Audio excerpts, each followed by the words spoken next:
Prénom, rappelle-moi. Eric. Donc Eric, bon bah, déception pour vous, le but c'était quand même de se qualifier, mais il n'y a pas eu photo ce matin. Il n'y a pas eu photo, c'est vrai que le but c'était de se qualifier comme l'année dernière, aller au Grand 8.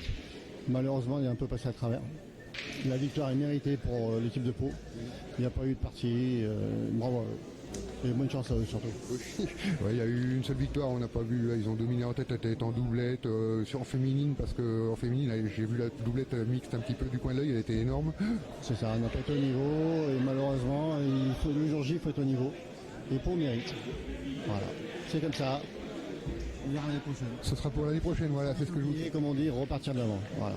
Donc les objectifs du club sur la fin de saison, ce qui vous reste à jouer pour ceux qui suivent. L'objectif, Michel Lois, il va au championnat de France tête à tête, comme il était qualifié champion de France. Donc en espérant qu'il refasse, si possible, le même parcours. Après, le secteur du Rhône est tellement dur que si on arrive à se qualifier pour un championnat de France, ben, bravo à nous. Mais le Rhône est très dur, très très dur. Quand on voit toutes les belles équipes qui sont là, très dur. Là, on voit encore 5 équipes qualifiées en 8e de finale ce matin. Donc déjà une de moins. On verra au Grand 8 ce qui va rester du Rhône. Mais bon, c'est un signe, comme on dit, par rapport au Rhône. Le niveau du Rhône est très dur. Très très dur.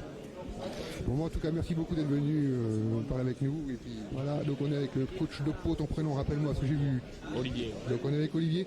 Donc belle satisfaction, qualification pour les quarts de finale. Ouais, c'est un très long week-end, très difficile, surtout le samedi. C'est une très très longue journée. On a eu un peu de mal sur les doublettes hier après-midi, mais finalement ça en est bien sorti. Et là ce matin, ils sont bien repartis à fond dès les têtes à tête, où on a bien fait l'écart. À 5 têtes à tête à 1 déjà, ça nous a mis très très bien. Et on a bien enchaîné après avec les doublettes pour finir et se qualifier avant les triplettes, c'est super, c'est le top. Ce qu'on disait avec le coach Dessine qui disait ce matin il n'y a pas eu photo, là, ça a dominé. J'ai vu le plus gros écart qui m'a paru étonnant, c'est surtout sur la féminine qui a été extraordinaire en doublette mixte et même en tête à tête. Ah oui, Hélène nous a fait 2 très très belles parties en tête à tête et en doublette, elle a super bien pointé, c'est vrai que ça fait la différence en féminine, c'est sûr. Ouais. Donc maintenant rendez-vous, on vous retrouvera sur Montbéliard pour le Grand 8. Donc il me semble que vous avez déjà participé au Grand 8, une demi-finale de Coupe de France. Donc l'objectif c'est d'aller bien sûr d'aller au bout, mais ça va être sympa. Tout à fait, on est content d'y retourner. On a déjà connu ça à Marseille en 2020. Et on a gagné le quart de finale et on avait perdu la demi-finale face à Bassens. Et on espère y retourner et faire au moins encore une demi-finale, ouais, au minimum. C'est tout ce qu'on vous souhaite. Et puis en dehors de la Coupe de France, on en parlait aussi avec Dessine. Les autres objectifs du club sur le reste de la saison?